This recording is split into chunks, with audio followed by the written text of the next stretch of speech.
Ulam natin dahon ng uray. Uray, piniritong dahon ng uray tapos toso natin sa kanto. Yan ang ulam. Ulam natin.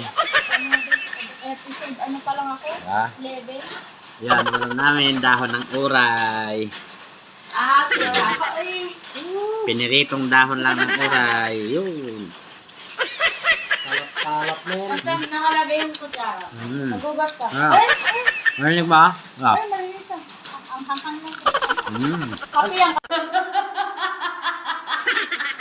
Kape. Ano ba yung ginagamit nila parang bilog na mic?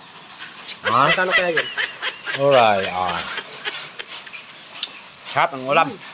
May sasawan. Yan ah. Ulan ba? Mike? Dahon. Oo. Kambing kami ngayon. Yung bilog?